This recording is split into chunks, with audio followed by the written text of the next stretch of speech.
Okay, guys, welcome. This is round 7 of the Championnat de Paris. My opponent is Martin, rated 1833. He's playing the white pieces. I am playing the black pieces. And I had done the same thing and prepared a little bit against my opponent. I looked him up and found games, and he had quite a wide range, like quite a wide repertoire, and it was made it harder to prepare against him, obviously. Keep in mind, like, this is preparing at the last minute. Like, I have almost no time to even prepare, and I had not prepared for this tournament at all. It's more like for fun, but I thought, hey, why not?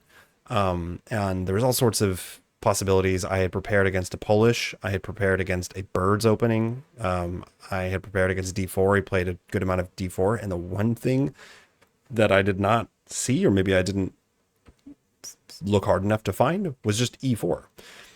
So my opponent also was like 40 minutes late. So I think the round started at 6:30. I don't know what happened. I didn't bother to ask, but the round started at 6:30, and I walked around and was watching other people play and stuff. There's a lot of people that were late, but he showed up with like, yeah, like 50 something minutes on his clock, I think. So it was a good like 40 minutes. He basically had 20 minutes left until it was a forfeit. So keep that in mind. I'm like, cool, at least I got this time advantage. And then boom, he sits down, he plays E4. And I think, okay, well, I'm happy to see that. I did not expect this at all, but I'm happy to see E4. I love seeing E4 until I see this. The Tennessee Gambit is Tennyson. Sorry, not Tennessee Gambit. The Tennyson Gambit is my least favorite. It's the only weak point, I think, in my Scandinavian, or like the biggest weak point. Of course, there's other weak points, and you can see this already. Computer marks it as a mistake. Black should already be winning, but it's not so easy. And this is seriously just my worst. Just my worst. Because here I feel like, let's just take a look here. Explore. So I'm trying to think. Knight f6 is a move, and I don't know why. Oh, sorry, knight g5. Wait, no, knight g5, knight f6. Yeah, knight f6 is a move that players play, and a lot of black's winning 44% of the time there. Um, it does say e5 though is the best. Okay, e5 is by far the best. So this is silly. I just mix up lines. So I went knight f6. He goes knight c3. I kind of saw this all coming, and then my opponent was playing really fast. He's trying to catch up on time, and here I am. Like, I could have been playing really fast if this was something I prepared for. If I were in an opening I knew really well. If he had played any other move other than the Tennyson gambit, and I just can never fricking remember. I knew it was bishop g5 here, but then I was like, but wait, I feel like it's bishop g5 when they go d3 instead of knight c3. I didn't play it, and I mixed up lines and everything, so you can see, right? Like here, e5 first is the best move, but then I play e5 here, which is just not. We'll go back here. It's a miss. It's already giving white a slight advantage here, and here's why. So takes. He gets rid of the knight on g5. I decided to take here. Takes back. And you can't really play f5 because he has queen g5 check, which doesn't work. I don't know why I didn't do this then. Hold on, is f5 the best move? Oh my god. Okay, well, I could have just played f5 and we would have been hunky-dory. I did not calculate this enough. I just did not like the idea of, queen h5. It's like, I don't want to play against that, but yeah, okay, so actually, after g6, there's just nothing. There's no knight sack. The knight can't take here, can't go here. Be queen g5. What? Queen g5. Yeah, this is fine. What? This is just like losing. Wait, what? Queen g5, bishop e7. Interesting. Well, black's already winning if you were to do that. I missed so many opportunities. I decided to go bishop e7. I just was not in shape today. I don't know what to say, guys. I was working all day long, like yesterday, but was working all day long, and the fact that my opponent was playing super fast, he was also like seemed kind of upset. Like, people were slightly whispering next to us because there's tons of people walking around and stuff, and he was shushing them and seemed kind of agitated. Who knows why he was late? Maybe that's part of it. Like, he got stuck, or who knows? But that kind of affected me however much I try not to let that stuff affect me. I try to stay like really like a rock, just calm and solid. But it got to me, and instead of like seeing that clearly here, like the bishop, this white bishop is going to be annoying. I should have just played bishop e6. It is the best move, I believe. That's a good move. Knight c6 is best. Because yeah, the bishop isn't going anywhere useful now. If you go here, I can just play c6, which is what I wanted to do. I don't know why I play this move. Honestly, guys, I wanted to castle faster, but I did. Bishop e7 does keep an eye on the knight. But anyways, we'll just skip forwards here. So bishop c4, I immediately regretted my decision. Going here now, contesting that just leads to doubled pawns. Curious. Yeah, it's definitely not a move. Definitely not a move. So bishop c4. I decided to go knight b to d7. I had my eyes on a couple different moves, but I just thought, I don't want... That doesn't work, but I just don't want to castle into this like kingside attack. I know that the Tennyson gambit can be tricky and dangerous. I just didn't want to do that. So first I opted for knight b to d7. And then we get d3. So now is opening up the dark square bishop. Great. And then I go knight f6. So the computer seems to think this is okay, but you guys can clearly see why I lost this game. I'm just going to go ahead and spoil it right now. I lost this game. You guys can see why, because first of all, I'm breaking some opening rules. I'm moving the same piece twice. I gave my opponent a pretty nice position here with pressure on my position, and I have not much to say for it. So knight f6, he just castles. I take the opportunity to castle myself now that I'm less worried about a kingside attack. And then h3. And computer says this is a good move. I thought this was kind of funny. I just don't know why I wasn't really considering bishop g4, but bishop g4 is a pretty aggressive... It's a good move in a lot of lines, but hey, what? That doesn't even work though. Let's say he did something else. Hold on. Let's just say like, I don't know, bishop here. This just is a blunder. So that was never a threat. I'm not really sure why he played h3. To me, it seemed like kind of a wasted move, but anyways, knight d5. This is a mistake. My thoughts here where I hate this bishop and it's really hard to get rid of it no matter how I push my pawns. You know, like let's say I go for something like this. He's just going to tuck that bishop away and be annoying the whole game. And if I ever contest it with my bishop, I double my pawns. So I thought, all right, then I'll just block it with my knight and then play c6. Okay, queen f3. This actually seems to be a miss. So going back here, actually, guys, I wanted to show you. I'm pretty certain. Yeah, so I saw this and I was like, you know what? I feel not as confident. I would like to play on the time pressure of my opponent and make that hard for him by keeping it like a tricky position and everything. But he's playing super fast and super well so far, and he clearly knows this line better than I do. I should have just taken the damn knight, gone into this variation, and then, let's see, what is it here? B6. That's not what I was looking at. I was thinking bishop out somewhere else. Yeah, like b6, the rook isn't getting in here. I'd be worried if the rook was infiltrating, but he's not, you know. Okay, might go bishop there. Rook b8. And material's even, and the position is even. And I could have just had a game here with a time advantage. And I just don't know why I didn't do that. Even if, okay, he takes back with the rook. It's nice when obviously you take the queen and they have to take back with the knight or the king sometimes. So first mistake, first big mistake. Well, maybe second mistake, who knows? Hard to keep track here. Queen f3, so we get into this position.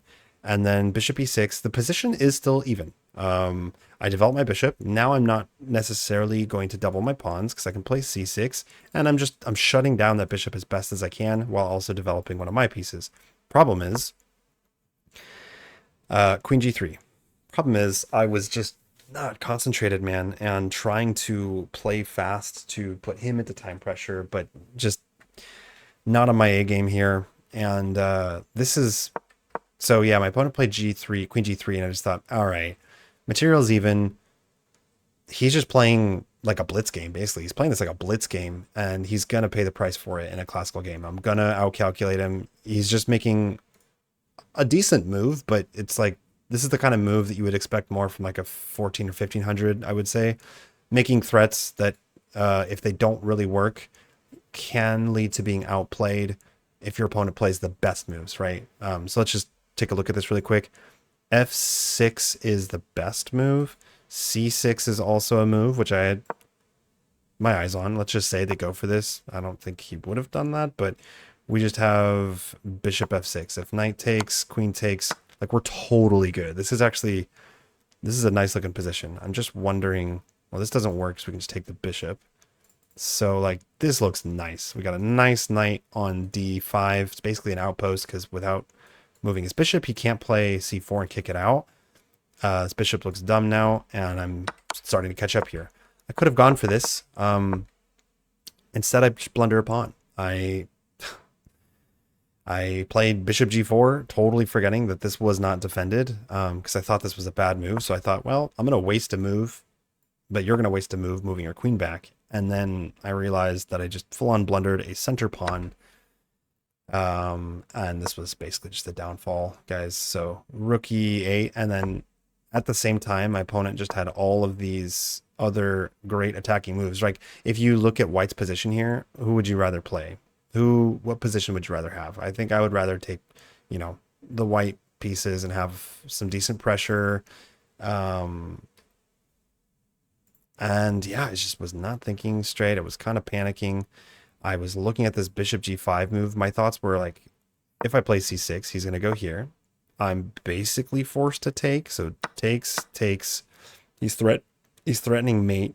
And if I were to, so let's see here, knight F6. Why didn't I play this? Wait, what? Oh my gosh. I looked at this line. I was like, oh, I could just play C6 and let this happen. Takes, knight F6, hits the queen, protects against mate. He could, I guess it was because takes, we sack. Oh, this doesn't sack though because the queen's hanging. This is such a bummer, guys. I'm kind of going through this. So this is a bummer. Big time bummer. Big time bummer. I didn't play that. I played G6. I played the very move that my opponent probably wanted me to play. And this is what happens, when you panic, when you're not kind of on your A game, and when you're giving in to the psychological pressure. These are the kind of moves that happen. It's like you just seem to play all the wrong moves, right? And that was just one of these days. So I played the only really bad move. Well, there's probably a lot of other bad moves, but this is certainly the bad move he was expecting. Queen H6. The threat of bishop G5 is still kind of here, because now he's either going to infiltrate on the dark squares and threaten mate, or he'll bring the knight here and threaten mate here on H7. It's not checkmate, but it is like really awful. I went bishop back to E7. He kind of looked really I think he was surprised by this move. White is obviously winning here. You guys can tell.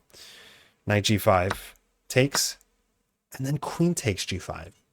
And I was just like, okay, hold on. What?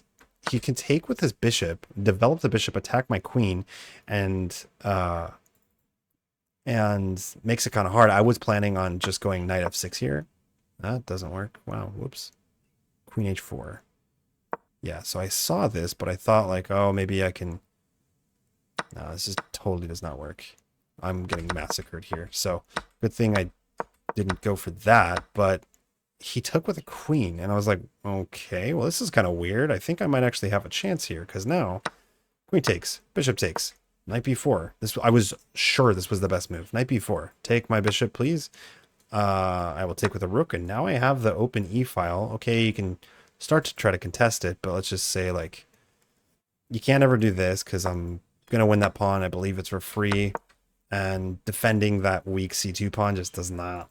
I will definitely win that game if white goes too passive there. I thought the best chances were, rook f to d1. Interesting. F to d1. What? Huh? What on earth? Knight takes. Rook over.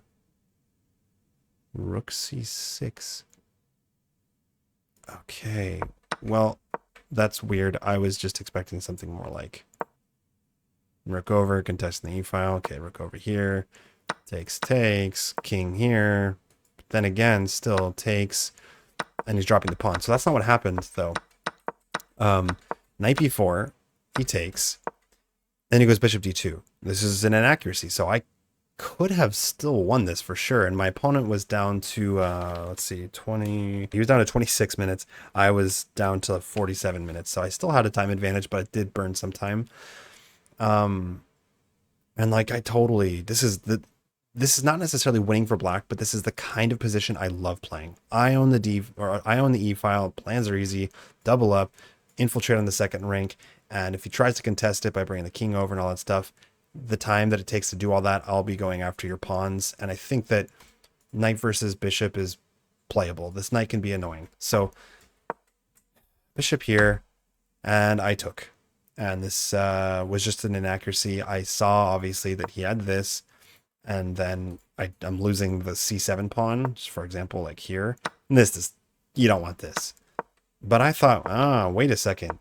Here, and I'm just going to go rook c6. And if you're going to, like, I don't even know, try to put more pressure on this knight, I can just, like, I'll just make some random move here. I can just jump back, defend my rook. And if he were to take, like, this is a draw. This is equal. I think that I might even, maybe not win it, but I thought it would be fine. Yeah, well, I blundered yet again and missed that he just had bishop c3, trapping my bishop. Tons of blunders today. This is definitely was not my day. Especially having all that time, there's not really an excuse. The lesson here, guys, I would say, is study your openings. This is at least what I'm taking away from it. You got to study your openings and your weak openings, because this opening was my weak link. And take the time. If you have it, just take it. You know, you can put your opponent into some time pressure and you can play quickly, but make sure that you're really like blunder check. Because yeah, I lost this game because of blunders. You know, if we go all the way back here, it starts with just opening mistakes that are pretty significant. But then again, I had chances to equalize.